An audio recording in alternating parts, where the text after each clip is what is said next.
This video is brought to you by my patrons.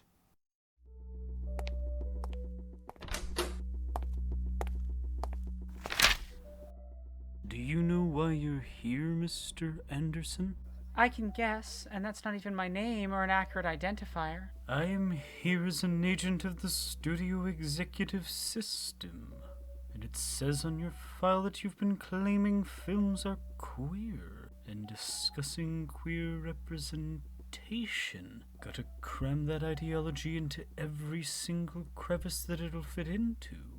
Queer people existing isn't an ideology. Anyway, while we could allow your little silly pieces to continue and it was easy to ignore your ideas as just out there readings that are not integral to the work, by your own admission, Mr. Anderson, we understand you have been saying that the film The Matrix is intrinsically trans. Yes, even the creators have acknowledged that it's a trans metaphor. The original script included more blatant reference to this, and had trans characters. Ah yes, the creators, the Wachowski siblings, I bet you worship them. You mean the sisters? Calling them sisters is irrelevant. Lily and Lana Wachowski are trans women. They've been out for years, and their projects credit them as the Wachowski sisters. It's relevant. With that said, I don't worship them. While I love some of their work, in particular the Matrix quadrilogy and Sense8, I actually have significant problems with some of the sisters' work and public statements. Which, by the way, my friend LadyKnightTheBrave has an excellent video on Sense8 that covers all of my thoughts really, really well. Both my love for and issues with the show. Indy Tan, who you should go support, was kind enough to lend his feedback on this section and allow me to quote his more extensive coverage of the Wachowskis' racism, which you should go read in full. In 2015, at Trans 100, Lana Wachowski made several insensitive statements. In the words of trans people of color at the event, in a letter published on the Feminist Wire, she began with her experiences of traveling globally and being exotified in her travels, where she was often touched and asked to pose for photos due to her culturally appropriative faux locks. She proceeded to specifically name African Americans as a barrier to passing gender-neutral bathroom legislation, appropriated Two-Spirit First Nations Indigenous community language, stating, "We are the one tribe that's a part of every tribe," conflated trans identity with racial and ethnic identities, and this speech was the very eradication of otherness she attempted to discuss. Indy said of this, LGBTQIA plus POC were at the event. They had to sit there and listen as Lana Wachowski blamed communities of color for a lack of progression on LGBTQIA plus rights, which is a common racist belief held by white and Western LGBTQIA plus people who think POC are the issue in the community. The sisters also have a history of Orientalism in their work, particularly with the blatant yellow face of Cloud Atlas. As Indy put it, "The reason why the Wachowski sisters felt comfortable doing Yellowface in Cloud Atlas was because they felt entitled to Asian bodies after the success of The Matrix and Speed Racer." Speaking on Speed Racer specifically, a film Indy enjoyed growing up, "If the majority of their movie works on the premise of these rich Asians are evil because they're putting mom and pop's good old American auto garage out of business, then it functions on an Orientalist premise. The issue isn't just this is a negative depiction of Asian people, the issue is that the specific negative depiction chosen for the Asian antagonists is one that plays on very real racist beliefs by white Americans that Asian countries like Japan are stealing their car jobs." The thread covers more specifics in detail, including the history behind that belief, and you should go read it. The Wachowskis' behavior is not just a problem with Orientalism. Speaking of the Wachowskis in Matrix Resurrections, my friend Noir, who enjoyed the majority of the film, said, "This is gonna be more feelings than anything, but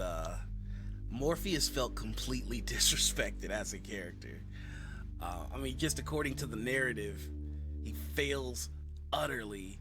They just replaced him with another black actor. And if we're bringing meta into this, the fact that Lawrence Fishburne wasn't even offered a chance to come back is just very upsetting. But I like the movie otherwise.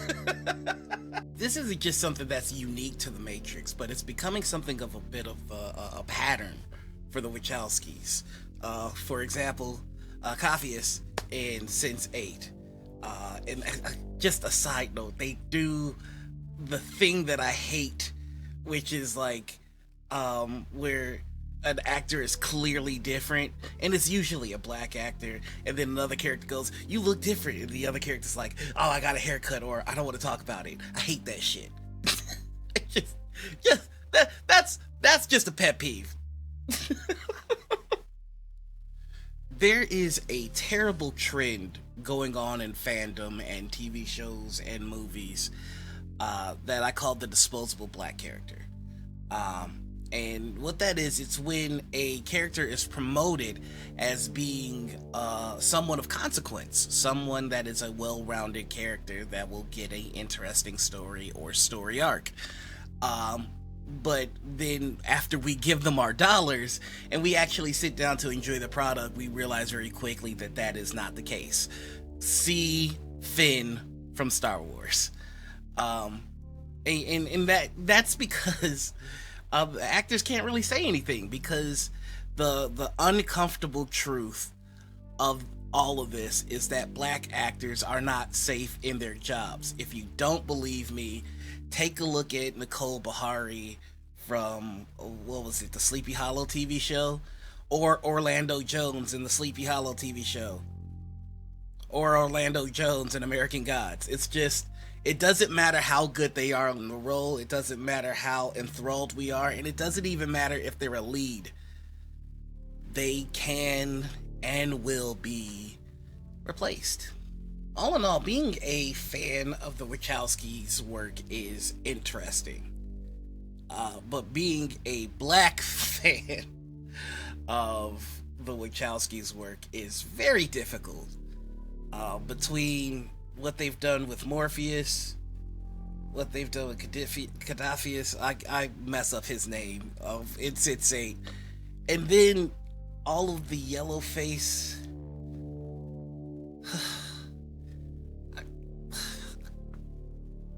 I mean, I like Speed Racer. It's hard, man. There's a pattern to the Wachowskis seeing people of color and their bodies as being replaceable, whether it is treating the actors for black characters as interchangeable, or having white people literally dress up as caricatures of Asian people. As well, in the Animatrix, the Wachowskis draw a comparison between the Million Man March, the historic and important civil rights protest led by Louis Farrakhan for the rights of black people in the US, and the Machines with the Million Machine March in the history of the world of the Matrix. Misappropriation of anti-racist civil rights movements and comparisons of the villains to black people is a questionable decision at best, considering what the system and machines represent. Indi emphasized in his thread and in our messages that the problem is the sisters have never apologized for any of this, and often doubled down. In the thread he stated, I also understand trans folks, especially trans women, dealing with disappointment. But I'm begging you not to hail these women or ignore their racism in favor of gushing about their works or hailing them as icons. I'm sorry, but if they're icons, they're racist icons. I think this is an important point to end on. Idolizing people is not helpful or positive. It often leads to the harassment of marginalized people concerned with their representation in art, and seeing other white trans people attack people of color for speaking on this topic has been extremely frustrating. Indi was wrongly suspended from Twitter for several days during the writing of this essay because of false reporting by Wachowski fans wrongfully angered by his discussion of this topic. So no, Smith, I don't worship the sisters, and I would heavily discourage others from doing so. White trans people, including myself, need to do more to recognize, critique, and push back against any form of racism, especially from other white trans people, and to centralize the voices of queer people of color. Artists who have done harmful things and been bigoted can still have created a valuable piece of art, and their actions do not take away what you got from that art. But ignoring the harmful aspects does nothing but hurt those in our community most in need of uplifting. I'm not discussing this to demonize the Wachowskis. My concern is primarily with how many people I have seen have harmful responses to very valid criticisms from people of color. Discussing this doesn't take their art and what it means away from you. Sense8 and the Matrix films mean the world to me. Nomi's the best representation I've ever had, and these works have, to some degree, shaped who I am. This is strongly not about demonizing people whose work means so much. It's about wanting their fans, and, by some long shot, the sisters, if they ever see this, to do better. The Matrix can be both an invaluable, influential piece of trans art, and have come from creators who have done harm. That's not contradictory. Stop defending their racism. With all that being said, the Wachowski sisters have been clear that they intended a trans reading of the film. In an Mr. Anderson, are you aware of the works of Mr. Roland Barthes? The death of the author can be applied here. that the intent of the author and their life experiences shouldn't hold special weight in any reading of the work? Of course you do. Look at your previous videos. People only say the Matrix is trans because the authors are trans. But that's untrue. The work itself is deeply trans on its own, even ignoring the author's statement of intent and their transness. This reading predates either sister coming out as trans. I'll go through every scene and show you. You want to do Death of the Author? Let's do Death of the Author, because it's still trans. You think you can convince people to listen to you, Mr. Anderson, when they're all just my puppets on a string? They're like puppets on a string. They'll hold on tight. They'll hold on tight. Like puppets on a string. Got your education from just hanging around. Got your brain from a hole in the ground. Come on up, look around for a will of your own, but you're mine.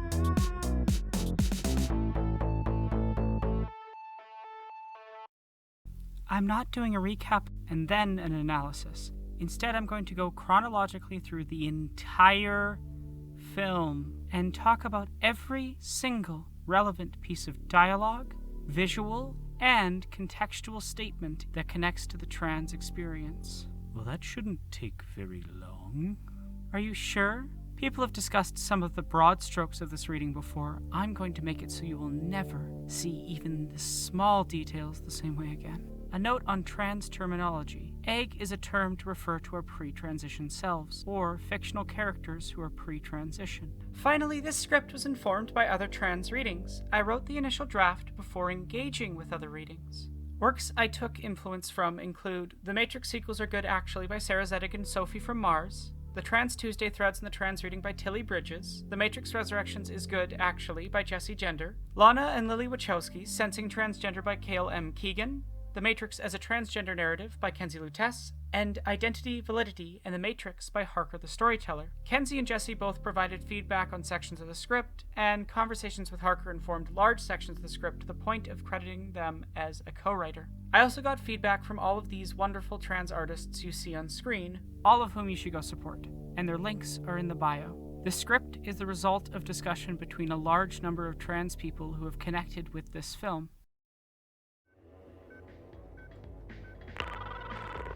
We open with the statement, "Call trans opt received." Based on all the research I can find, this is a sentence made up for the film. It will also be the statement that bookends the film. It's telling Trinity that Neo is trans. Over top of this, we get a conversation between Cypher and Trinity, a contrasting pair that will be much more relevant later. The important bit is that Trinity is drawn to Neo, and that Cypher thinks waking him will kill him. The genders of these characters are extremely relevant. They are literally the embodiment of Red Pill and Blue Pill.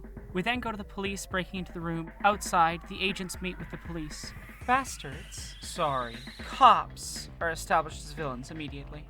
And being directly connected as subordinates to the agents of the system, that system being heterosis normativity, and also capitalism and white supremacist patriarchy in general, the cop is immediately sexist and performing toxic masculinity. I think we can handle one little girl. Don't you think we should respect the boys in blue? No. Anyway, Trinity then exemplifies the How I Defeated Fascism with the Power of Love by Luigi ethos, which is as follows. Chapter 1. The Power of Love. The first step in my journey was realizing that it is impossible to defeat fascism with the power of love. Chapter 2. The Power of Incredible Violence. Trinity escapes from the agents, and after she jumps through a window, she tells herself, Get up, Trinity. A self-affirmation of her true name, while also being a very relatable expression of anxiety and self-talk.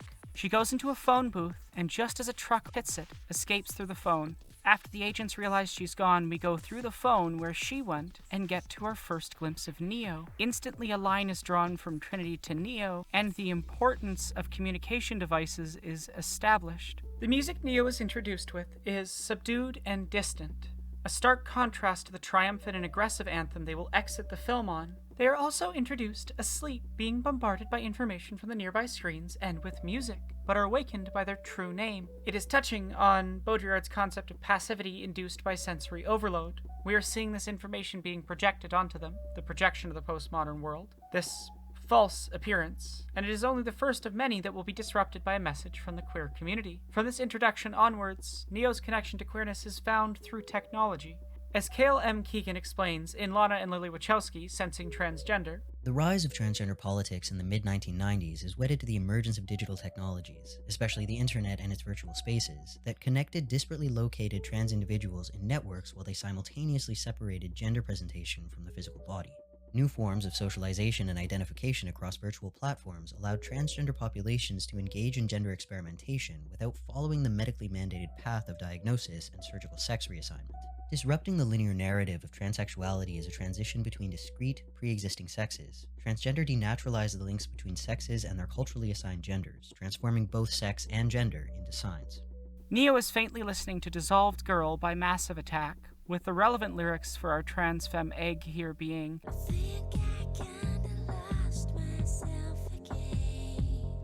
Neo is about to shed her past identity.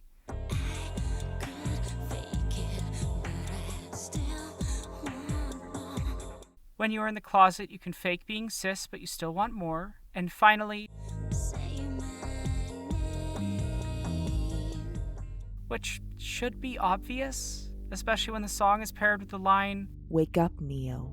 A saying of their true name. This is followed by, The Matrix has you. Which is starting our journey of the other trans characters, particularly Trinity, guiding Neo to understanding they are trans. They are told to follow the White Rabbit, an allusion to Alice in Wonderland. If you want a queer reading of an Alice adaptation, go see the previous video in this series. Neo's apartment number is 101, which foreshadows their identity as the One, references binary code, and is an allusion to 1984. Relevant here is that Neo is living inside of the restrictive binary, in the room where Winston's spirit, identity, and will is crushed by the oppressive system in 1984, a reflection of the effects of existing within our current systems as a trans person. On top of this, as Ken Wilber and Dr. Cornell West state in their commentary track, it's also Wake Up 101. Yes, that's right, that's right. Neo sells an illegal program to someone who says, You're my savior, man. My own personal Jesus Christ. Neo grabs it from a copy of Simulacra and Simulation, specifically from a page from On Nihilism, about the irresolvable nature of the system with the self. As a trans person, we cannot resolve our identity with the system around us. In transgender history, Susan Stryker states that, back in the analog era, a representation, word, image, idea was commonly assumed to point to some real thing. A person's social and psychological gender was commonly assumed to point to that person's biological sex in exactly the same way. Gender was considered a representation of a physical sex. But a digital image or sound is something else entirely. It's unclear exactly how it's related to the world of physical objects. It doesn't point to some real thing in quite the same way. And it might in fact be a complete fabrication built up pixel by pixel or bit by bit. Transgender representation works the same way. The Matrix, by examining gender in the terms of Baudrillard's concepts in Simulation and Simulacra, engages in this conversation around what the representation is pointing to. It is asking, what is our true body? And if it is a choice we can make, or if the representation is something that we are assigned by the system. As well, Neo gets Choi to reassure him that he wouldn't tell anyone about Neo, and he responds, You don't exist. Which is saying that to anyone outside of the know, the identity of Neo doesn't exist. It's a form of community protection for their closeted identity. When the person refers to Neo as a man multiple times, Neo doesn't like it much. Neo says, You ever have that feeling where you're not sure if you're awake or still dreaming? Which is an excellent description of the feeling of being in the closet and of disassociation, which is not a universal trans experience, but is one I and others I know can deeply connect with. Also, did this 90s energy vampire just tell the audience to take Mescaline. It's the only way to fly.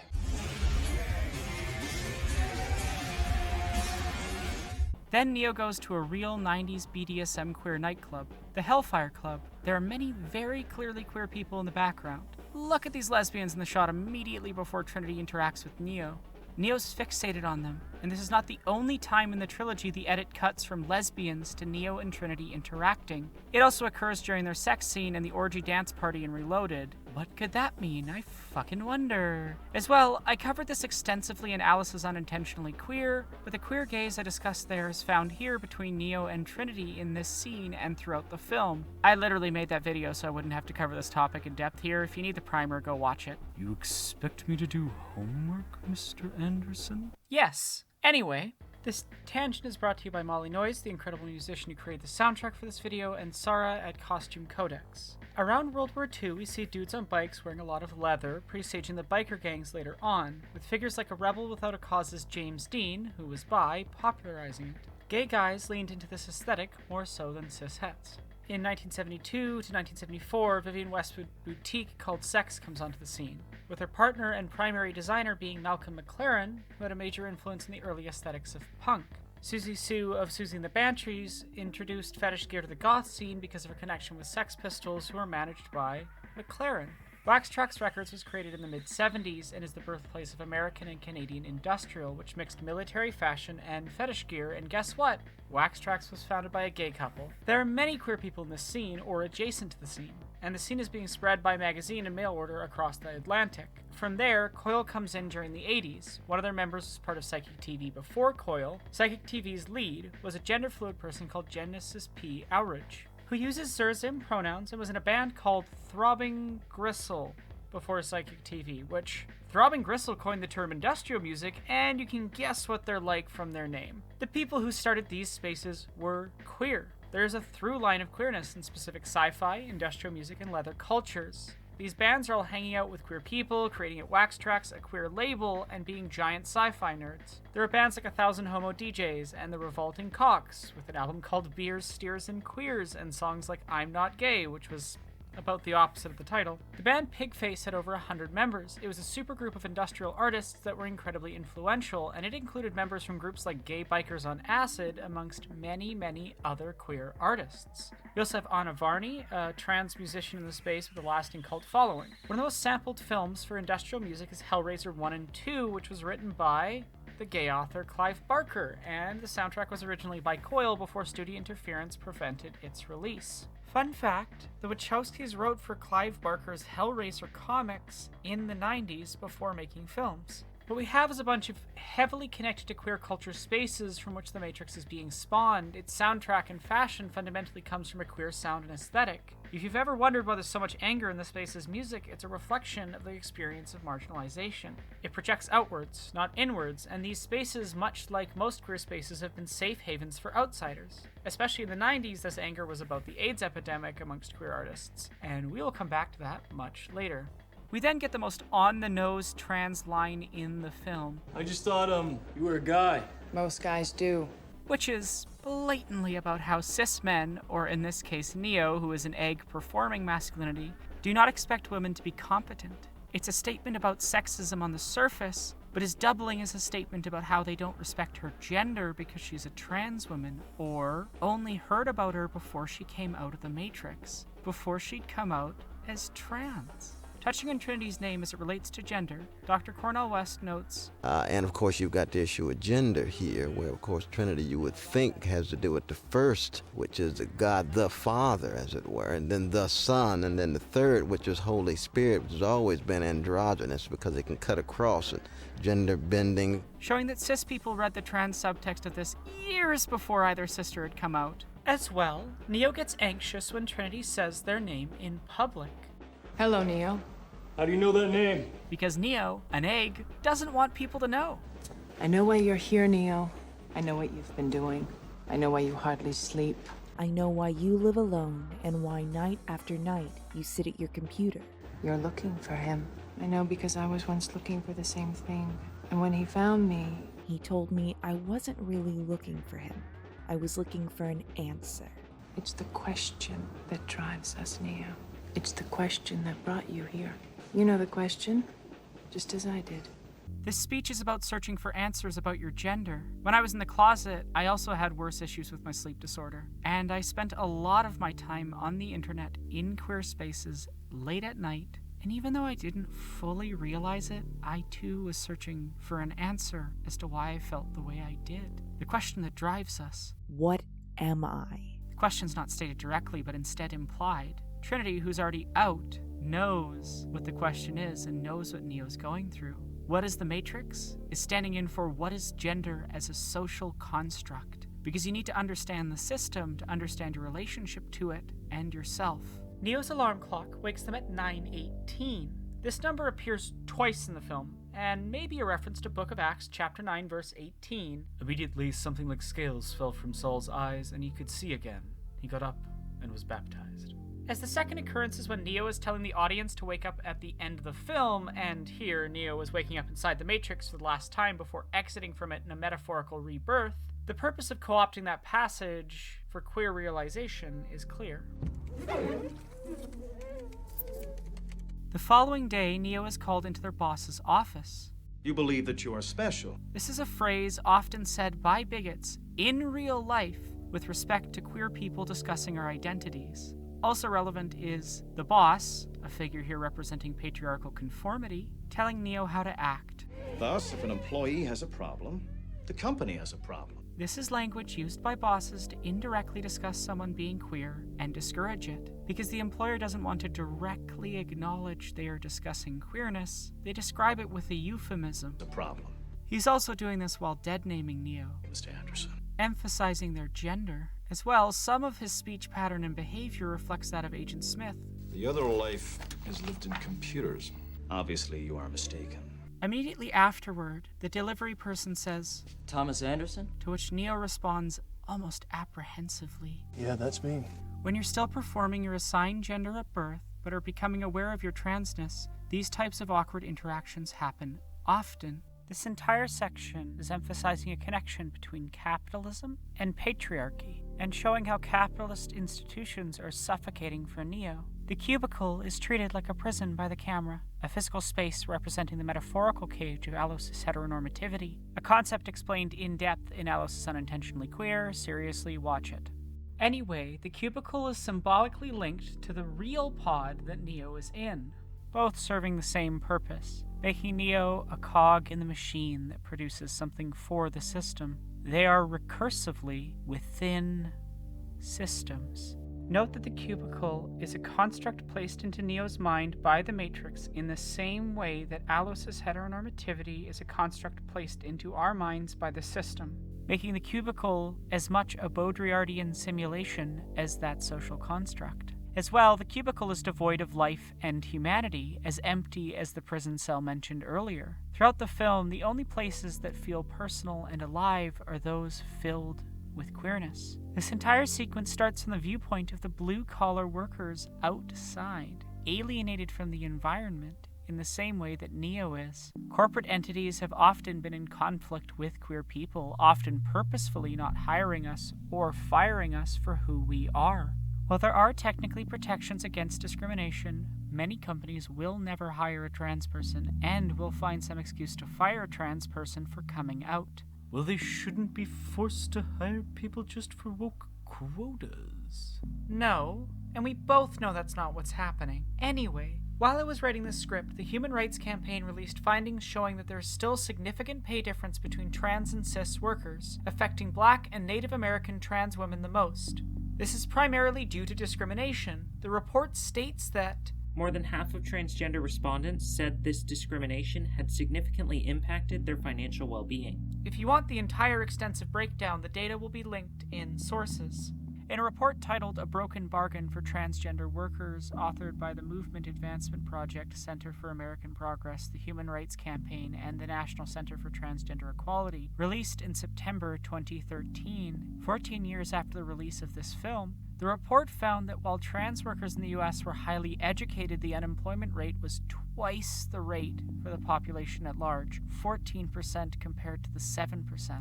As well, trans people were 4 times as likely to have a household income under $10,000 per year than the population as a whole. On their more up-to-date website, the National Center for Transgender Equality stated that more than 1 in 4 transgender people have lost a job due to bias, and more than 3/4 have experienced some form of workplace discrimination. And the landmark Supreme Court case, Bostock v. Clayton County, decided on June 15, 2020, clarified that federal law prohibits anti-transgender discrimination in employment.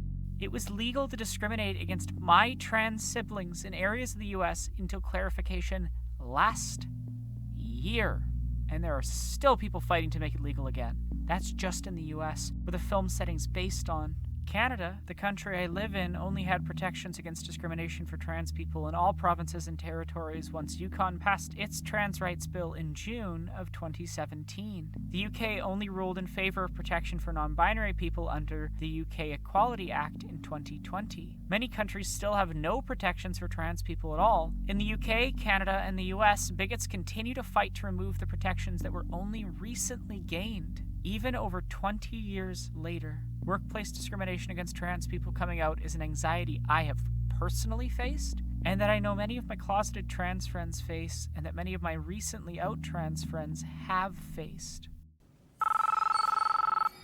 When Neo receives the phone, it rings with a horror film's sting, and Neo's concerned that someone would hear him being contacted by Morpheus, a queer person. At the same time, the camera shifts into a position that indicates Neo having power. Whereas before they were purely disempowered, contact with queerness is empowering. When we combine the fear about being heard with Neo not being able to go through with escaping, we can see that this is about them not being ready to come out of the Matrix.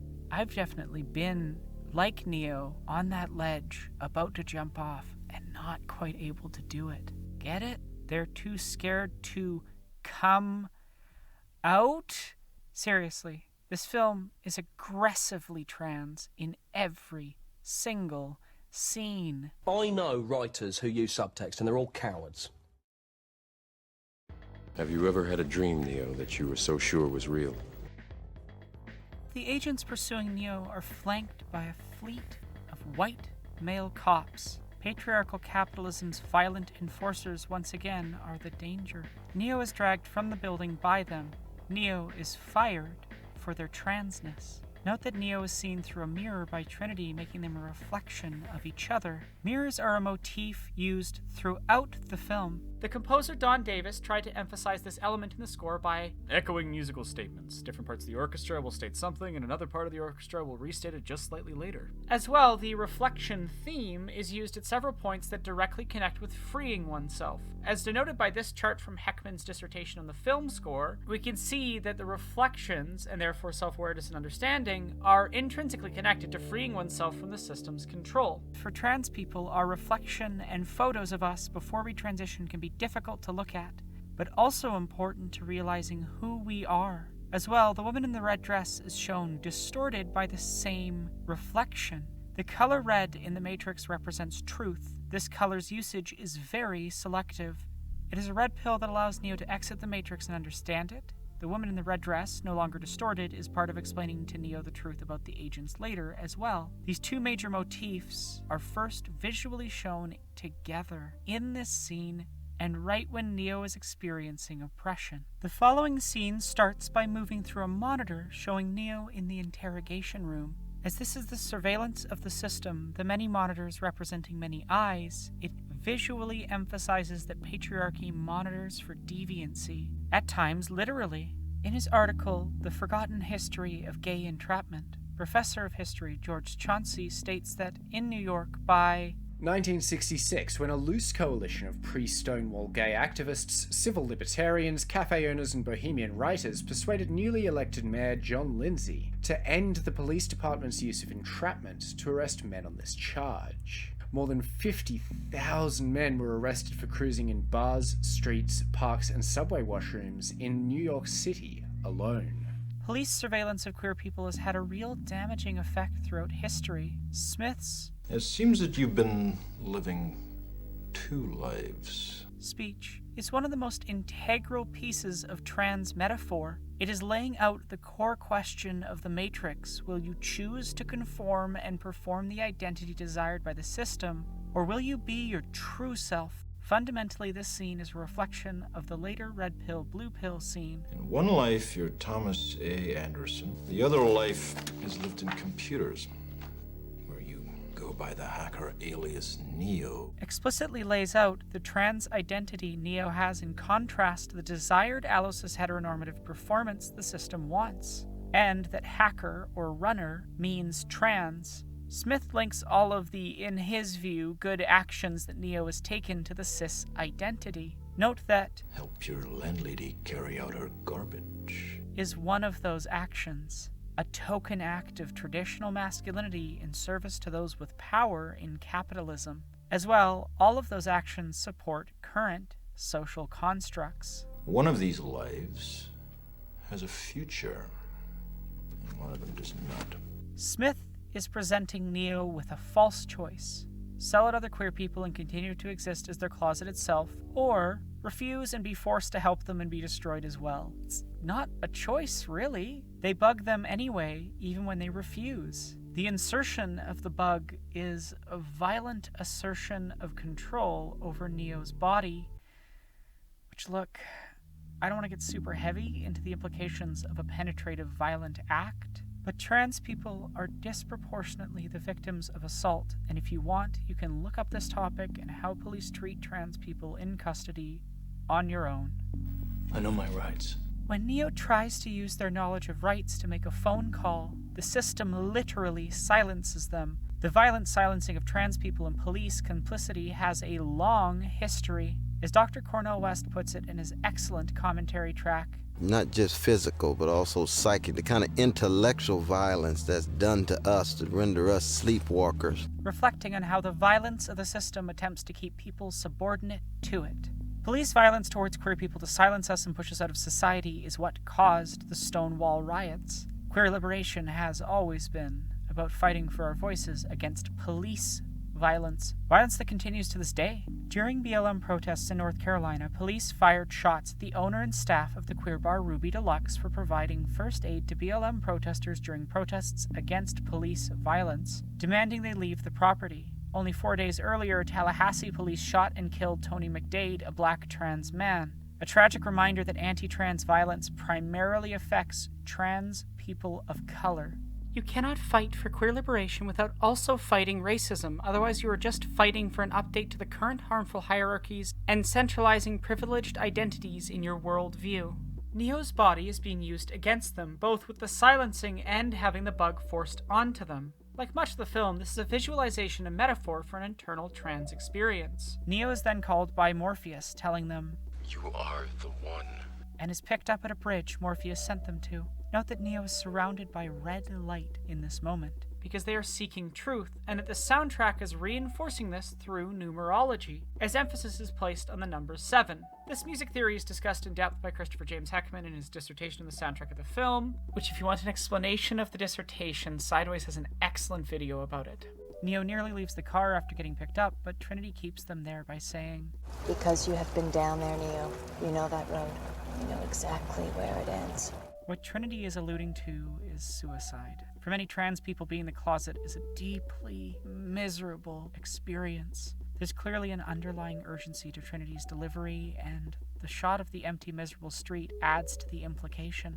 While this reading is fairly clear in the subtext of the scene, it is strengthened by out-of-text statements by the Wachowskis. You said this would be a death of the author reading. Yeah, and I haven't contradicted that. I didn't say I was bringing up the intent of the author. You can understand the context and life experiences of an author and forms a work, while ignoring what their stated intent for the work is. All art's created in a context. I'm not giving the author's background special weight in this reading. I'm merely reinforcing what is already there in the scene using that context.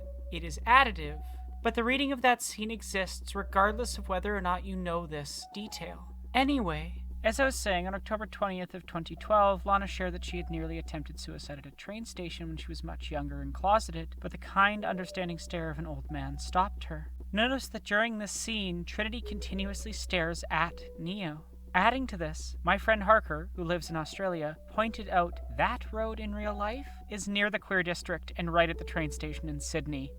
Jesus Christ, that thing's real! The bug is a metaphor for internalized transphobia violently forced onto Neo by the system. It is what makes Neo potentially dangerous to the others. And, by removing it, Trinity is literally removing a piece of the system internalized within Neo. Note that its removal brings red into the frame again, showing Neo truth. At last. We finally get to Morpheus, which means it's time for... As you no doubt have guessed, I am Morpheus.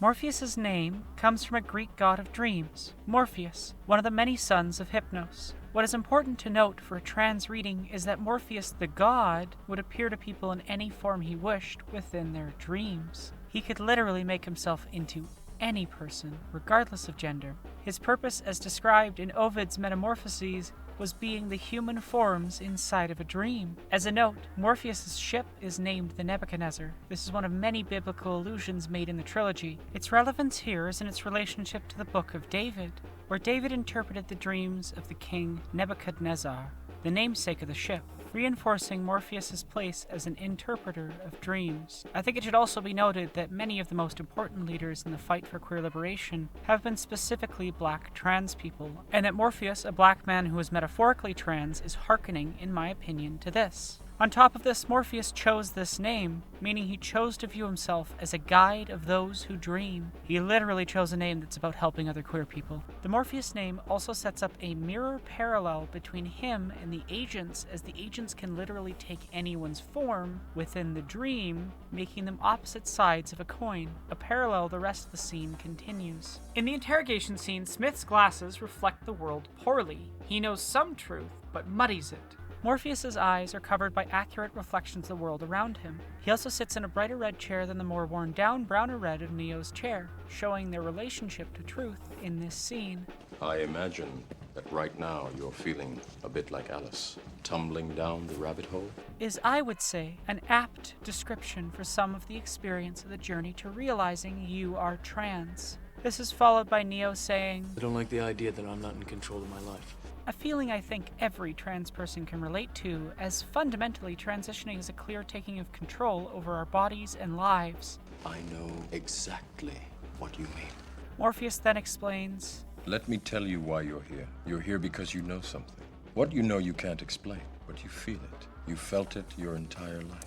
Every single one of those lines is about a trans experience many of us relate to. You know what your true gender is. You feel it and felt it your entire life, but we can't explain it or put a name to it until we are given the words and knowledge to describe that feeling. Sometimes from media, but most often from older queer people helping us, just like Morpheus is doing here, and especially in the modern era, from the internet. There's something wrong with the world. You don't know what it is, but it's there, like a splinter in your mind.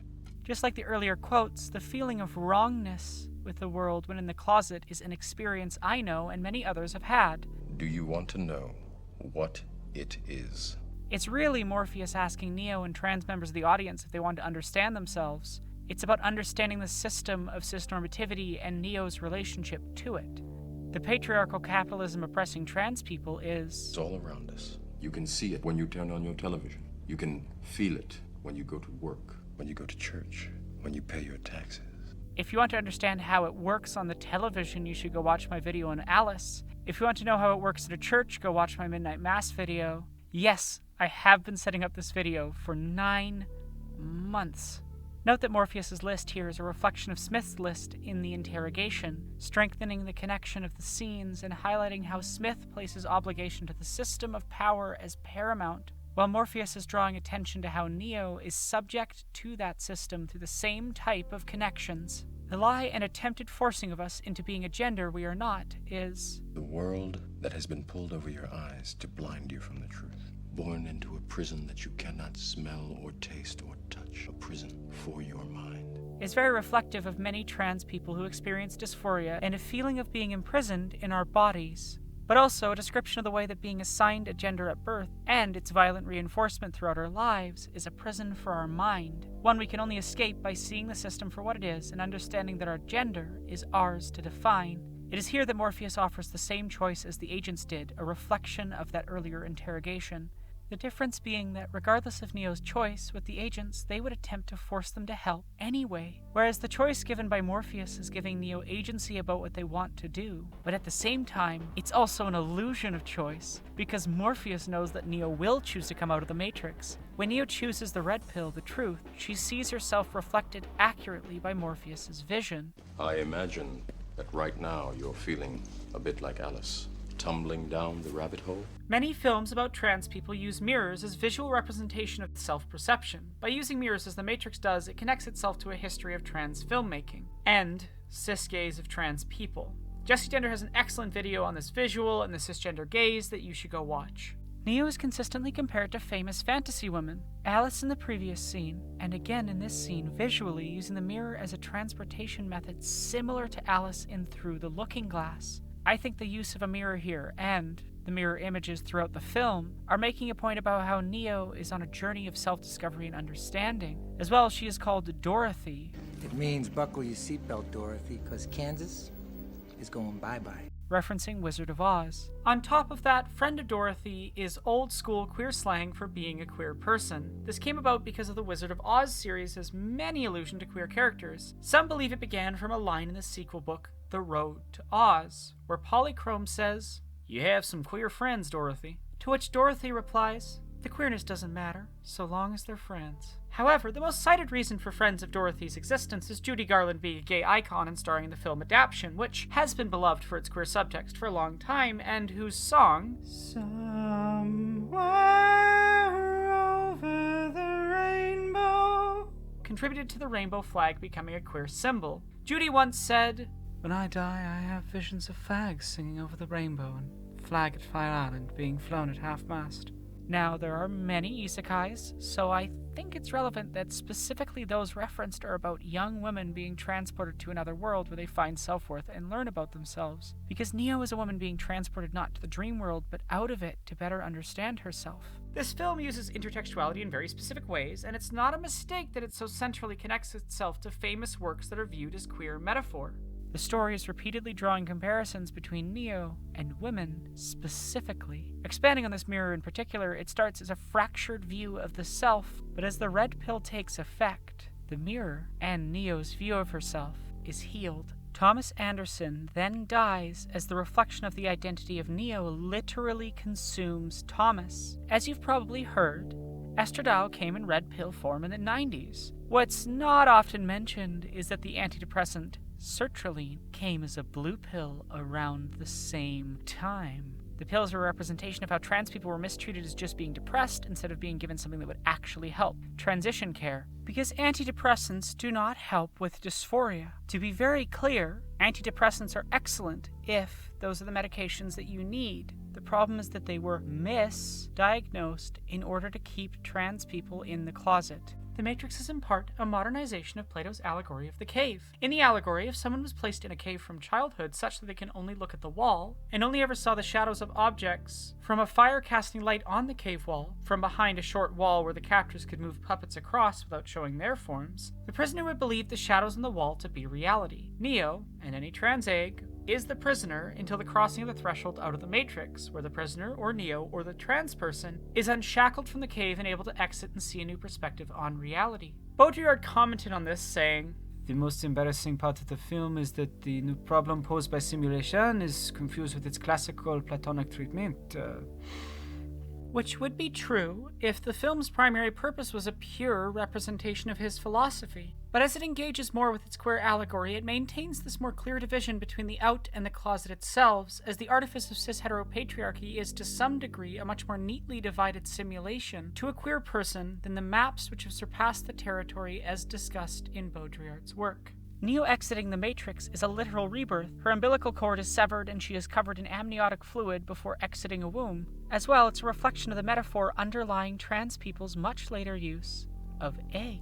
After exiting the Matrix, Neo has a series of operations on her body, a reflection of medical transition. Here we meet the queer chosen family, Trinity, Morpheus, Mouse, Apoc, Switch, Cypher, Tank, and Dozer. Just a bunch of really blatantly queer characters. Let's talk about names and the internet for a second. If you've not seen my first video, my name is Aranock because I've been using it online since I was around 7 years old, when I invented it for a World of Warcraft character on my dad's account, who is also the one who showed me the Matrix as a little kid, so thank you, Dad, for being integral to my trans journey. Anyway, when I was trying to find a name, I realized all of my trans friends online who had helped me through my journey of self-discovery, in a similar way to what the hackers did for Neo, only knew me by that name. That many of my other friends and my dad also knew my screen name, and so I chose it as my true name. The point is, I didn't place myself in the role of Neo in this video arbitrarily. I am literally an insomniac trans femme computer scientist who figured myself out by connecting with trans people online, and I came out right after being let go from a respectable software company. To be clear, I was laid off because of COVID. Zero hard feelings towards my former employer. The experience is so common that I know a multitude of other trans people with identical stories, and that's why nearly everyone on the ship is exclusively referred to by their hacker alias, because it's their true name after transition. This also tells us something about each character because they chose their names. Neo named themselves after a prefix that is often about a new evolution of something, which is very trans. Layer into this that Neo was named after a real counterculture club in Chicago that Lana frequented regularly, which I know thanks to Ken Melvoin Berg, husband to Sonny Megatron and the dungeon master for the charity D&D stream I do on Mondays, who also went to that club. So Neo's literally named after a real queer BDSM meetup space. Trinity's name shows that she sees herself as pieces that make up a whole. Morpheus we already discussed, and APOC is a made-up name that just sounds cool, like mine. Dozer, Tank, and Mouse are obvious. Well, Dozer and Tank didn't actually choose their names. And Switch I will come back to much later in the video. Finally, Cypher named himself a secret message, or disguised code, which says a lot about how he views himself, but it's also the film having zero subtlety that he has a secret and wants to be back in the closet. He wants his transness to be a secret, so he named himself Secret. I know writers who use subtext, and they're all cowards.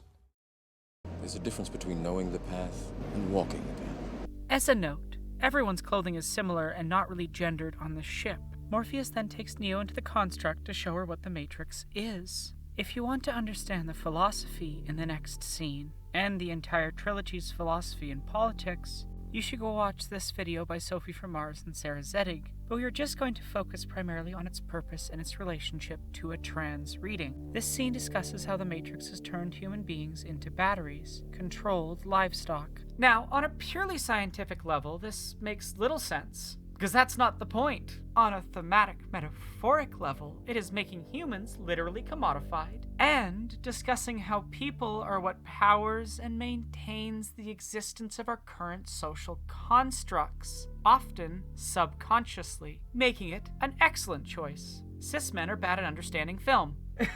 Being trans in the 90s removed you from being acceptable commodities to the system. The system removed Neo as soon as she came out, because everything in this film is unsubtle metaphor. Note that the police, the system controlling how people express themselves, and the Matrix are constructed simulations in a literal sense, in the same way that these structures in the real world, policing, cisnormativity, capitalism, are simulations in the Baudrillardian sense that we have constructed as a society, and that we do not need to maintain them as they currently exist. The Matrix and many real-world institutions choose to place cis white men in the positions of power and keep each other in those positions, and it doesn't need to be that way. Morpheus makes Neo aware of how the Matrix, a metaphor for capitalism, neoliberalism, and white supremacist patriarchy, controls and affects things, and in so doing also shows her her place in this system, and she is overwhelmed by the truth, which is a reflection of how some trans people will start realizing things and then go into extreme denial. Because the film's a speedrun of transition experiences, when Neo wakes up from passing out, she has accepted herself and says, I can't go back, can I? Which is a reflection of how once you realize you are trans, you can't unrealize that. There's no going back. But also, in this moment, it's about how once you come out of the Matrix, or the closet, there's no undoing that. Then Tank introduces himself to Neo, telling her about Zion, the last human city. I think Tank and Dozer, who were born in Zion, are representing cis queer members of the family, with a different but still antagonistic relationship to the system. Zion, I think, reflects the many queer spaces that have existed throughout time, whether clubs, bars, houses, or gay villages, safe places for those persecuted, often by police. Born free right here in the real world, genuine child of Zion. Zion is named after the biblical homeland discussed in the Torah. With the context that the Wachowskis are Jewish, they are using the term to represent a holy and safe space for those who are persecuted. While references to the Torah are done in a respectful manner, the paralleling of Jesus and Neo, which does reinforce the themes of belief, is still mostly done in a tongue-in-cheek way. My own personal Jesus Christ. And I think it's a purposeful co-opting of Christian canon by a trans story written by Jewish trans directors. In so doing, it's a response to Joseph Campbell's hero's journey, who fundamentally posited that all stories are the Jesus story. If you want to understand more on the monomyth, Noah Caldwell-Gervais' piece on the Knights of the Old Republic covers it in great depth.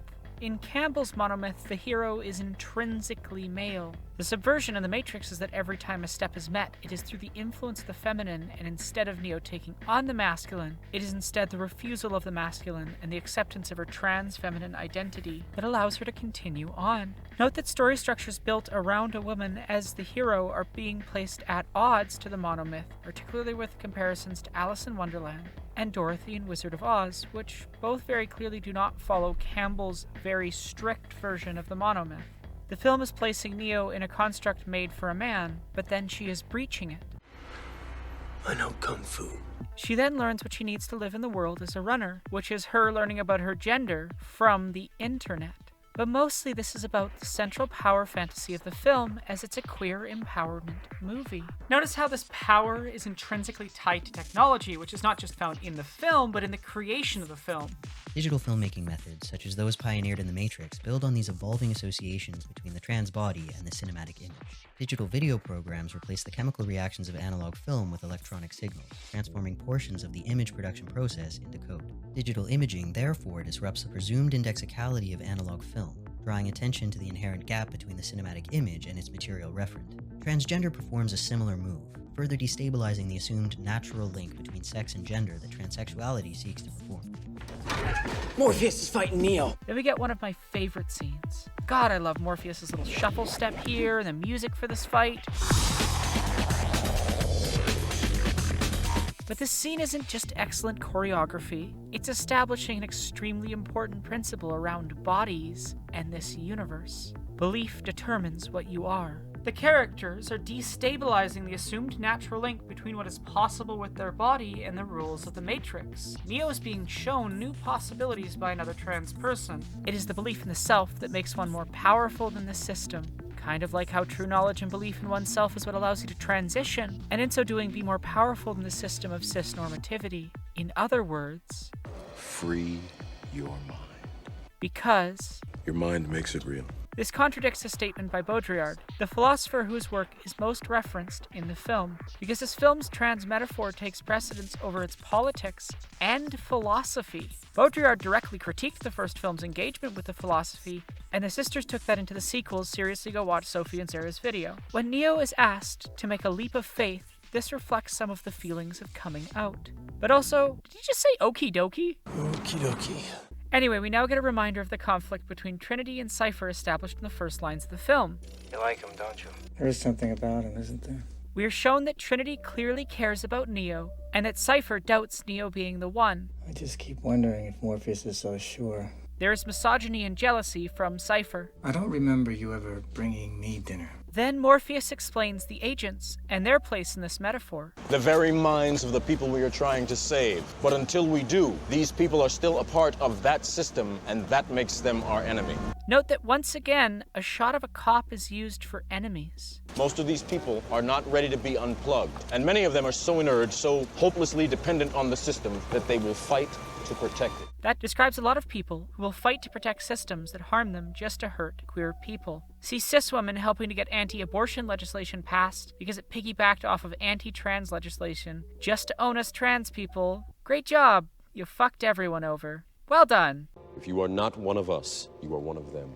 So in The Matrix, the agents, those who enact violence to maintain the cis-heteropatriarchal system, can be anyone who is still existing in the system. This is very true to how any cis person can be a potential danger to us trans people. I was setting real-world facts again. On November 11th, the current total number of trans people murdered in 2021 was 375. The largest known total of any year since reporting on this began, a number that has steadily grown. These are only the murders we know for a fact. Many trans people die with no correct reporting on their gender and name. Hate crimes are often covered up by the police. It's likely a vast underrepresentation of the total number. Until we know someone is unplugged, as it were, there's a chance that they will turn on us at any time. And as is shown later in this film and the sequels, sometimes people in the community can attack us too. The agents are a personification of how the system enacts its violence through people, how anyone can violently maintain allocis heteronormativity. But mostly it's cops, which the agents possess more than any other type of person. I wonder why.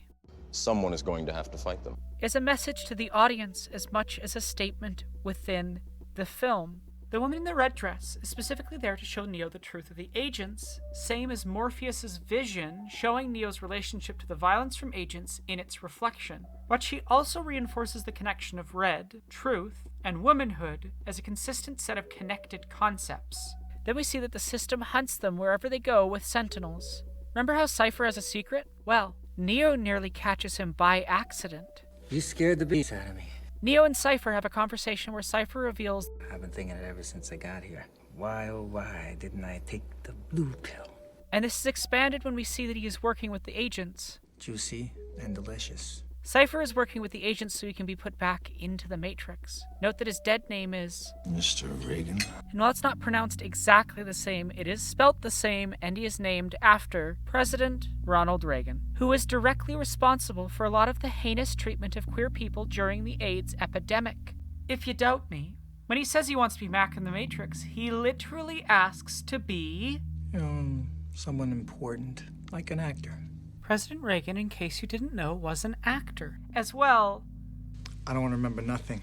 Is likely a reference to President Reagan famously saying, I don't remember. In response to questions about the Iran-Contra scandal.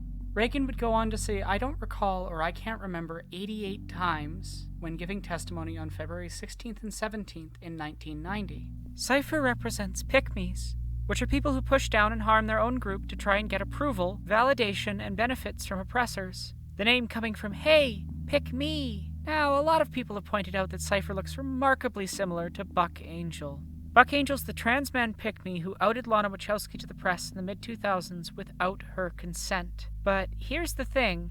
Lana had not met him when she wrote and directed this. Cypher is actually a prediction of Buck Angel, because he's one of many people, like Blair White or Calvin Guerra or Caitlyn Jenner, who place their white, rich identity at the forefront and throw the rest of the trans community under the bus, in the hopes bigots will accept them. Just last year, Buck signed a letter going after trans femme people specifically with a variety of disgusting lies about us. He has spent years attacking everyone who doesn't fit a very limited, bioessentialist approach to transition. I bring him up because this is a very real and painful thing that does happen in the queer community, and he performed the exact same type of betrayal as we'll see Cypher do later in the film. The family has dinner and discusses how people need more than just the bare minimum to survive. Note that Cypher is not at the table. Then Morpheus enters saying it's time to take Neo to the Oracle, and we get the incredible entering the Matrix shot in everyone's gay little outfits. Note Switch's look in particular. I will come back to them later. The lesbian vibes coming off of Trinity and Neo in this scene is powerful. As well, Trinity says this, The Matrix cannot tell you who you are. Which is an obvious statement about how your gender is not defined by the system. We'll find this out later, but Trinity was told that the person she would fall in love with would be the one. That's what she's thinking about when looking at Neo here. Neo gets to the Oracle's place, and there are a bunch of queer kids she's looking after. Did you know that in the United States, 1 in 4 trans kids who come out are forced to leave their homes by their parents? I hardly see the problem. If they just fit in, they'd be able to stay. Of course you'd say that. Do not try and bend the spoon. That's impossible. Instead, only try to realize the truth. There is no spoon. So in the context of discussing gender and social constructs, what the film is saying is that one cannot break the social construct if one believes it to be tangible, but that it is instead bendable by understanding that there is no gender binary. To someone who believes wholeheartedly in this social construct, in this simulation, the action looks impossible. Our existence is to them a breach of their view on the fundamental laws of the universe. Anyway, we get a nod to Trinity being into Neo when Neo meets the Oracle, who says, I can see why she likes you. The Oracle has a plaque on her door. It's Latin. Means know thyself. Which is blatantly about transness. She then says, Being the one is just like being in love. No one can tell you you're in love, you just know it. If you place trans in for the one, it becomes being trans is like being in love. No one can tell you you're in love, you just know it. The Oracle says Neo's not the one, and says Neo's waiting for something. What? Your next life, maybe. Foreshadowing. She also says that Morpheus or Neo is going to die, and Neo will choose. She's right, but in a roundabout way. The crew re-enters the hotel, and Cypher's betrayal starts to affect things.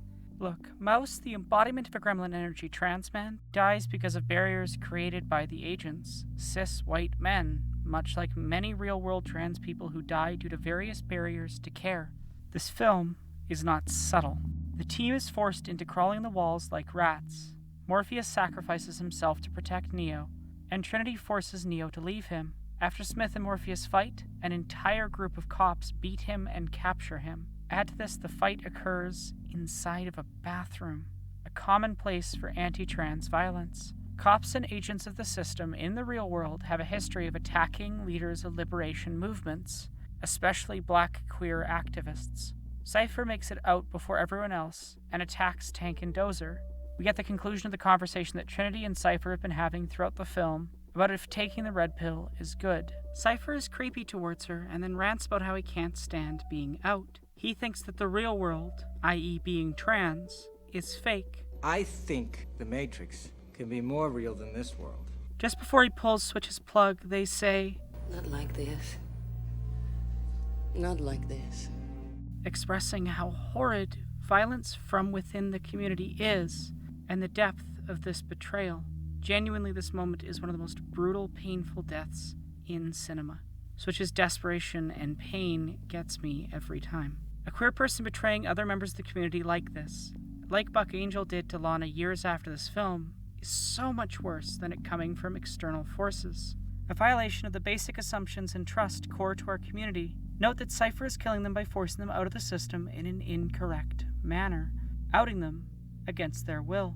In the words of Keegan, Cypher's white violence manifests as a desire to abandon reality, because he wants to ignore the realities of alienation and deprivation. Once again, belief's importance is emphasized in this scene, specifically Trinity's belief in Morpheus.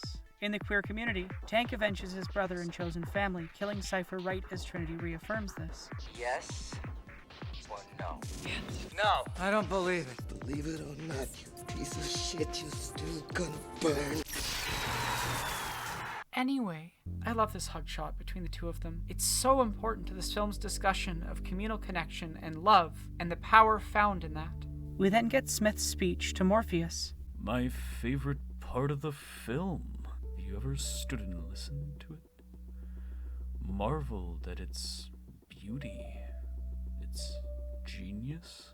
It's a reactionary authoritarian manifesto. Fundamentally, Smith views the suffering of queer people as justified, that it's the natural and correct thing to him. He is here representing the interests of the system. He discusses the first Matrix, and that he doesn't think that the machines were incapable of representing a perfect world, but that humans require suffering to exist. Let's put a pin in this.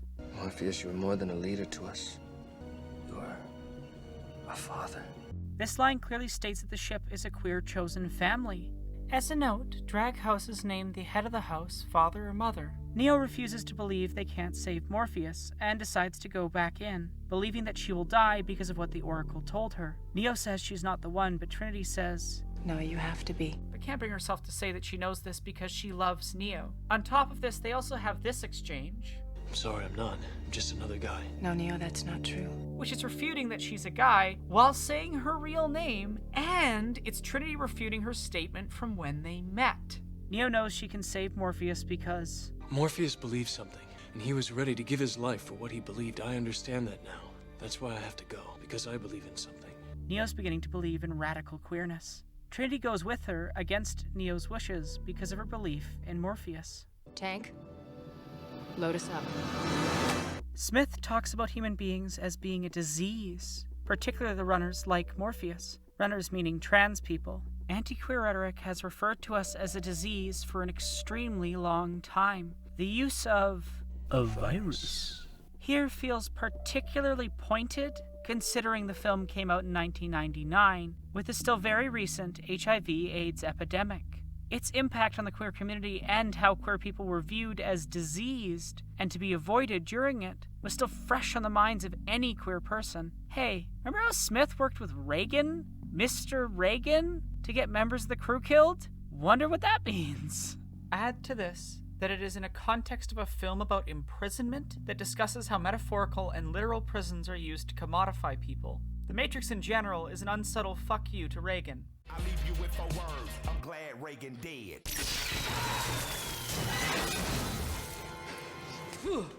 Neo has also learned from Luigi's power of love. So what do you need? Guns. Lots of guns. Back with Smith, he gets the other agents to leave and removes his earpiece, speaking honestly to Morpheus about himself. I can't stand it any longer. It's the smell. I feel saturated by it. So a minute ago I said put a pin in it? Well, Smith's existence is defined by suffering, unlike the people he's talking about. He is in many ways projecting his feelings onto everyone else. He wants to escape from the system, but for fundamentally different reasons from the runners. Because while he does get to be a cop, he is fundamentally a fascist who wants to not just subjugate, but wipe out what he sees as stench. He recognizes the system is harmful to everyone, but has a reactionary response instead of the correct one. Cypher reflects this, as he too is responding to the system's harm by wanting to be a part of the hierarchy, rather than dismantle its harm. As well, we can easily read Smith saying, Human beings define their reality through misery and suffering. As referring to dysphoria. In so doing, Smith is demonstrating a common mistake cis people make where they believe transness is about pain, when it's in fact about joy. I talked about this extensively in my coming out video, because seriously, I have been setting this up for about a year. As well, this reading is reinforced by how both times Neo comes out of the Matrix, she is doing so because of love. Smith, like many cis people, is projecting his own feelings onto trans people and viewing us purely as the pain that is inflicted upon us by people like him. Downstairs, Trinity and Neo enter the building, and we get one of the best action scenes of all time. The Wachowski sisters are really great at showing you what professionals call the coolest fucking shit you've ever seen. Once again, the central combat is between queer people and cops. There is no spoon. Neo uses the power of belief to get them up the elevator. On the roof, Neo manages to dodge bullets like an agent, which, while the bullet time of this film is a gorgeous visual representation of action, it's also an expression of how queer people experience time in a different way from non-queer people. If most action is an expression of heterotemporality, then bullet time, a unique technical feat at the creation of the Matrix, is a literal queer perception of time. Heterotemporality refers to the concepts of life coming in a specific set of stages that are sort of expected. For queer people, we experience those stages in slightly different orders, at different times. A trans person might have been out for 10 years and be significantly younger than someone who needs advice from them who just came out. Our experience of time as it relates to ourselves and our community is very different. As such, expressing action in a fundamentally different form from how action is generally presented within the male gaze creates a reflection of this experience in the technical elements of the film. As Keegan puts it, the effect is a contradiction in temporality that simultaneously alters the perception of matter. The rules of classical mechanics are suspended, allowing the camera to capture unprecedented perspectives within time. Lana said it came about because we talked about how do you begin to express the kind of idea we were looking for, of being able to push at the boundaries of reality. Trinity saves her at the last moment. Dodge this. Neo shoots the agents who are inside of cops, and Morpheus, through belief, manages to break his chains and escape, nearly falling due to a bullet in the leg. Morpheus's injury here is a representation of the systemic trauma queer people experience. Reminder, superhuman feats are a representation of queer expression in this world, as established in the dojo. So it's saying that trauma affects our ability to be ourselves, and that the way to help is the community reaching out to catch each other. The helicopter is damaged, and Neo saves Trinity through a superhuman act of strength. The entire sequence is about faith in community and love getting them to safety. This shot between Trinity and Neo is just extremely queer gaze. Back when the Oracle said Neo was not the one, it was the same thing as telling her not to worry about the vase, making her knock it over. The Oracle She told me She told you exactly what you needed to hear. The Oracle was saying what she needed to cause Neo to make certain choices, because the first film is about the illusion of choice. Neo, sooner or later you're going to realize, just as I did, there's a difference between knowing the path and walking the path. This is clearly about how knowing you are trans and actually being trans out in the world are different experiences. The group heads to an exit in a subway train station, and an old man is horrified by Morpheus exiting the Matrix, allowing Smith to take control of his body and preventing Neo from leaving. This shot parallels the start of the film, where Trinity barely escaped Smith in a phone booth there. Smith immediately deadnames Neo. Mr. Anderson. Quick reminder, in the first Matrix, no one has ever truly contested an agent and even come close to winning. You see an agent, you do what we do. Run. But Neo chooses to fight. When Neo's hurt, Trinity tends to her. Right after this moment, Neo turns the fight around a little bit. Trinity's love for Neo is helping, but Smith manages to hurt and then take Neo onto the subway track. You hear that, Mr. Anderson? That is the sound of inevitability. Much earlier in the video, I brought up Lana's near suicide in a subway station. I know the train platform will be empty at night because it always is. I let the B train go by because I know the A train will be next and it doesn't stop. When I see the headlight, I take off my backpack and I put it on the bench. It has the note in front of it. I try not to think of anything but jumping as the train comes. Just as the platform starts to rumble, suddenly I notice someone walking down the ramp. It is a skinny, older man. He stares at me the way animals stare at each other. I don't know why he wouldn't look away. All I know is that because he didn't, I am still here. Okay, so I'm going to talk about trans suicide stats for a second. Trans people, you already know. We live this. You can skip to the timestamp if this is going to be too much. But cis people, you need to hear this. According to the Center for Suicide Prevention, based on data gathered in Canada, 10% of trans people have attempted suicide in the last year. We are 2 times as likely to think about and attempt suicide than cis queer people. 2/3 of trans youth have self-harmed within the last year. A study in 2018, done in the United States and published in the Pediatric Scientific Journal, found that among adolescents, trans women have an attempted suicide rate of 50.8%. Non-binary people had a rate of 41.8%. Trans men, 29.9%. Cis women had 17.6%, and cis men 9.8%. Calling this suicide feels like a cruel joke, because we are so clearly being killed by society's treatment of us. You abuse us, and then blame us when we die from the pain you inflict. The worst part of this is I can't really call it a systemic failure when it's so clearly the system working as intended.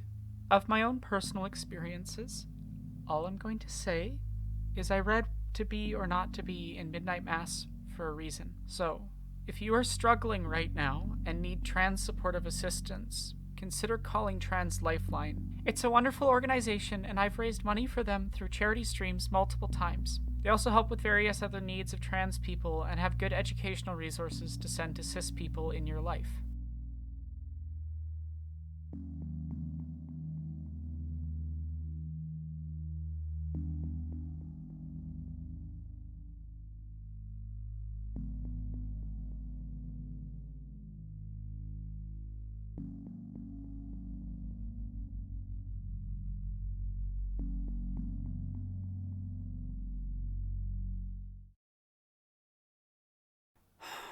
Okay, coming back to the scene, Neo is struggling against a personification of the system that drives young trans people to this point. The system is trying to convince Neo to give up and accept death, that it's inevitable. It's trying to forcefully coerce her into this violent end. When she pushes Smith off, she says, "My name is Neo." This heroic moment of triumph is fundamentally coming from Neo saying her true name in denial of her dead name. As well, Neo's lips are covered in blood when she says this, resembling lipstick. Her words are surrounded by the color of truth in this film's symbology. She literally defeats Smith by self-identifying. As Neo runs from the agents, they shoot wildly, not caring if they harm bystanders because harming her is more important to the system. Neo nearly makes it to the phone, but then Smith kills her. He fires all of his bullets in one last act of brutal cruelty. Something cops have done many times in the real world, because cruelty is the point. As she lies there dead, it is Trinity's confession of love and her kiss that saves Neo. Here we see the culmination of love and belief being the same thing. When Smith shot her, he killed Anderson. Goodbye, Mr. Anderson. But Neo, the one, her trans self, is brought back to life by queer love, by Trinity's love. It is the two of them together in their queer love that makes the one. Neo awakens in the hallway and pays off these lines from earlier. What are you trying to tell me? That I can dodge bullets? I'm trying to tell you that when you're ready, you won't have to. Neo then dives into Smith, who, according to the script, has a sexual experience and then dies from proximity to queerness. Queerness destroys the system from inside. The Sentinels that were destroying the ship are fried. Trinity and Neo kiss. I guess Luigi was slightly wrong. Fascism can be beaten by the power of love, when combined with the power of incredible violence, at least. Note that Neo dies and then comes out of the Matrix twice. First as trans, second as a lesbian woman. You can't be dead because I love you. It is Trinity who resurrects Neo. In this Jesus parallel, that makes a lesbian god. On top of this, Trinity's kiss, awakening Neo, places Neo in the position traditionally reserved for a princess in a fairy tale, being saved by true love's kiss from her prince. Bringing Campbell's monomyth back up, it is this moment, and the moment on the tracks, that most heavily place Neo in stark contrast to the structure of masculine storytelling thrust upon her. Because at a metatextual level, Neo is existing within a world that wants her to be a man, not just within the Matrix, but within the very format and story structure of the film. The moment when she's supposed to truly take on the divine masculine, she responds in denial of that identity. My name is Neo. And then again by taking on a heroine's role in a story structure at the climax. Throughout the film, feminine story structures collide with the masculine monomyth, and in so doing deny Campbell, deny the concept that the hero is a man, and in so doing states Neo is a trans woman. Transitioning is the true journey of becoming the hero. Neo then addresses the system, as we get the same purposeful use of call transopt received from the beginning, because the message of the first Matrix film is telling trans femmes they are trans. As Neo speaks her final lines, we go in between the M and F on system failure, literally breaching the binary of male and female, as binary code fails around it. Neo then flies like Supergirl, and Rage Against the Machine blares because... I know writers who use subtext, and they're all cowards. Someone is going to have to fight them. So you've explained this reading, as you call it. I just don't see how it matters that others see the film in this way. Why not just treat the reading as equal?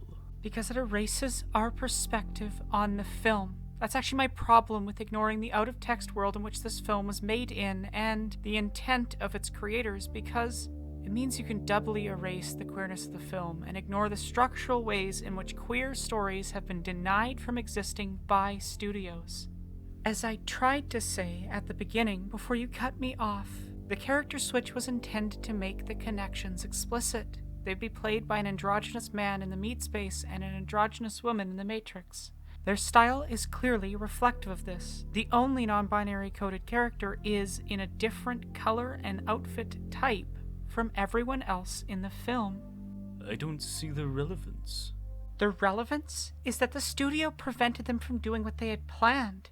Because structurally, queer voices and perspectives have been discredited within art for a long time, and it doesn't really matter if the executives do it because they genuinely hate queer people or because they believe queer art cannot sell, because they are both fundamentally coming from the same place, viewing queerness as inherently lesser and judging it by capitalist standards, especially because the reason they believe queer films won't sell is because they don't fund queer films. It's even stranger in the context of how the Wachowskis got attention. The film that gave them the opportunity to make The Matrix, Bound, is a deeply queer lesbian romance crime thriller.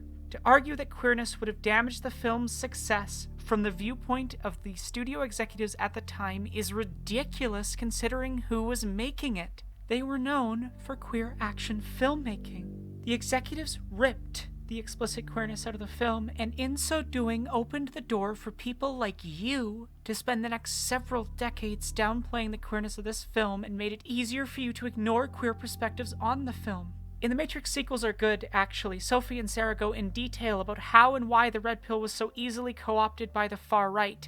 I want to focus on who's to blame for that. The studio, by ripping out the explicit queerness, the red pill, which is fucking estrogen, became much easier for fascists to repurpose into anything where you're given a major revelation about why society feels off to you.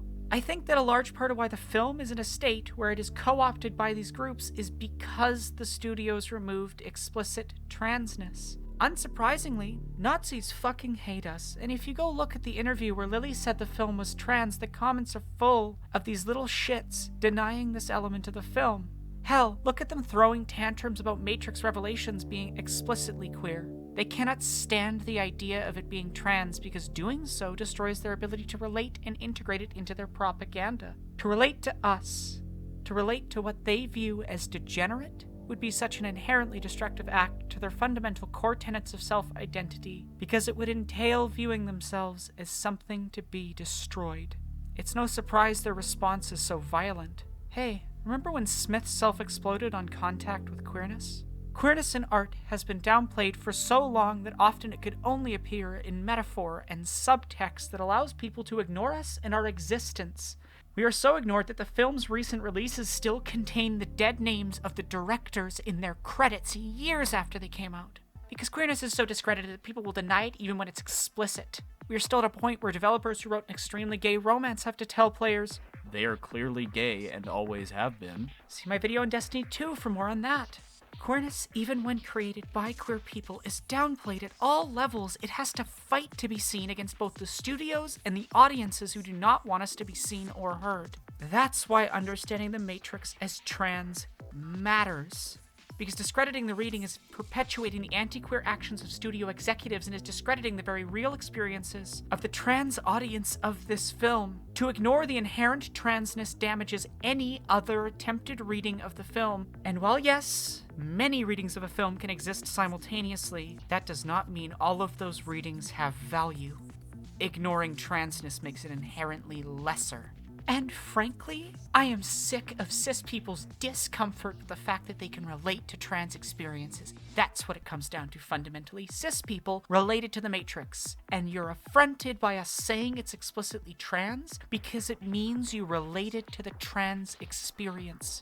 It means you related to us. Many cis people are uncomfortable with being connected with the other, and that's why you downplay it. Part of the point of making this series is trying to get non-queer people to feel more comfortable with understanding and relating to queer perspectives and experiences, because we are not as different as you'd like us to be. In her blog post explaining that the main character of Celeste is trans, Maddy Thorson, the lead designer and a trans woman herself, responded to the question, Was Madeline's transness left intentionally vague in order to make her story more relatable to cis people? This wasn't our intention. Thinking about it, though, it begs the question, why couldn't a cis person relate to a trans person? Modern trans struggle might be unique in its details, but it is definitely not alien to the human condition. We are people. Listening to trans people about our own art is a very small ask.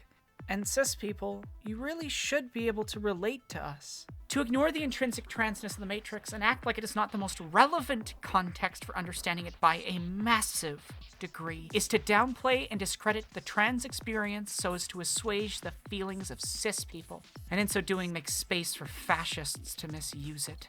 Certain types of excellent art should make you uncomfortable and make you self-examine and learn. It should be a mirror.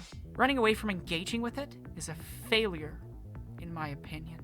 So you think it's viewers' faults that they just don't understand people like you? I think society discredits queerness. You could even say most people get their education on gender from just standing around. So I think it is a failure to purposefully disengage from and actively ignore queer perspectives, especially if you're not queer. If you actively push against our perspectives being heard, yeah, I have a fucking problem with it. Because you are passively, or sometimes actively, upholding an allo-cis hetero-supremacist system which has made it very difficult for us to be heard and actively aids in suppressing and murdering us. And that discrediting of our voices doesn't stop at entertainment media, but stretches into news reporting and education and policing and everyday interactions. When trans people are killed, we often don't even get the honor of having our names on our gravestones. And while you deny our voices in life and death, you're perfectly happy to platform those who would love to see us in those graves. In the last couple of months, the BBC published a deeply anti-trans piece that stated that viewing trans women as women was inherently pressuring lesbians into sex. It was calling trans women rapists for existing. This fear-mongering nonsense quoted a cis lesbian who is a serial rapist, and she was emboldened by the BBC into publishing an egregious manifesto that included calling for the lynching of trans women, and in particular the lynching of the directors of this film. That manifesto had many references to white supremacist mass shooter manifestos who have co-opted phrases like the red pill. The BBC hasn't apologized for this, just quietly removed her name and statements. The queer employees of the BBC have been spoken over. The organization has made it clear that it thinks those who want us dead for our identities are impartial sources on our lives, while rarely platforming any queer people's response to open, direct hate speech about us and fucking lying about it.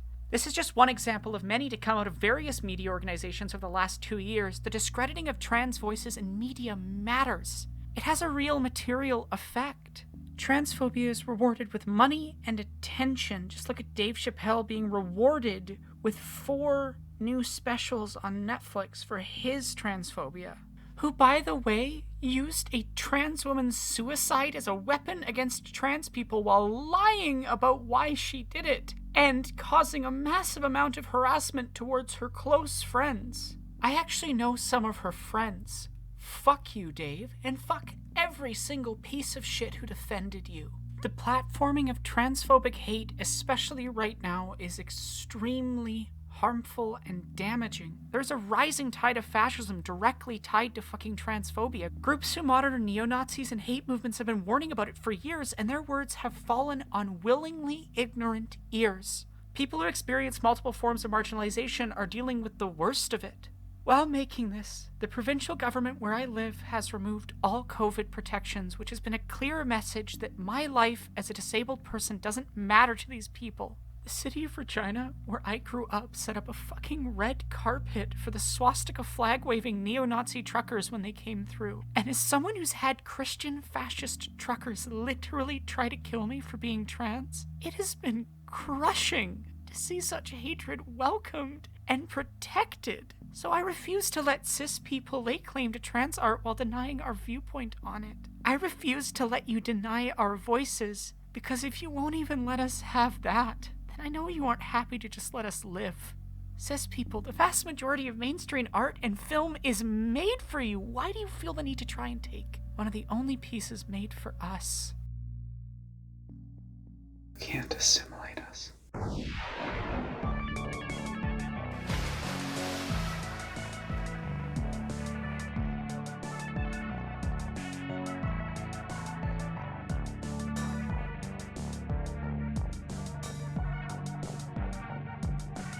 Walking around, I've got no one to talk to.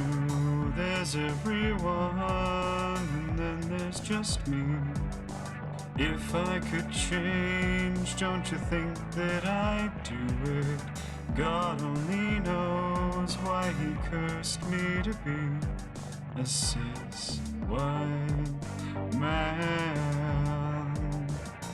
I stared my problems, other people roll their eyes. 3 trips to the mall, 0 glasses in my size.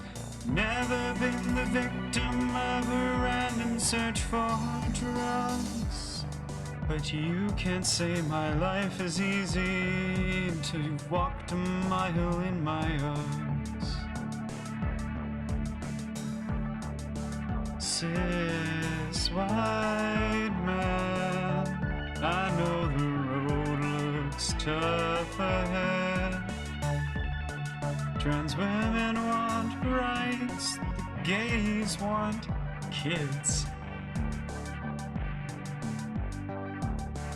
Can't you just leave us alone? Also know the things you asked for. They're being greedy and they know it.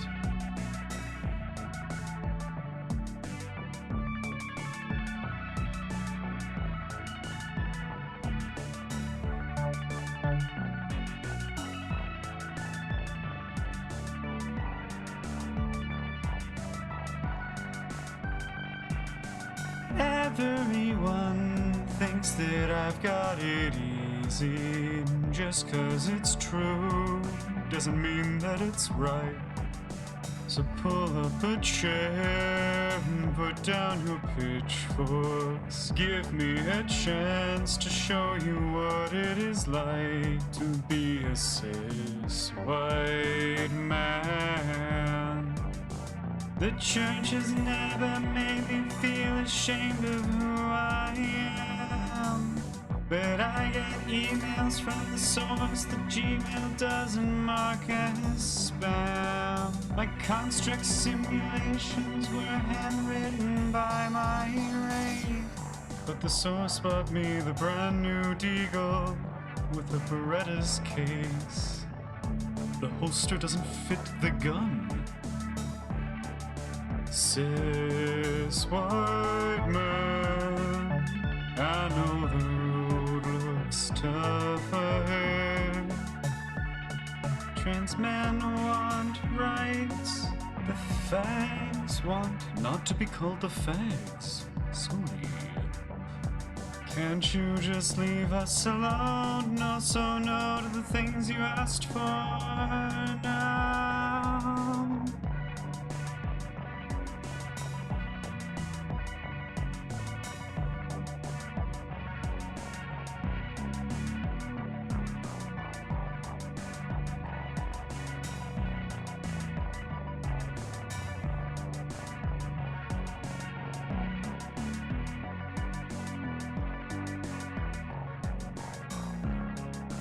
Cis white man, I know the road looks tough ahead. Trans people want rights. You don't even really have problems, and all your labels are just confusing. We used to have all the money and roles, and we still do, but it's not as fun now.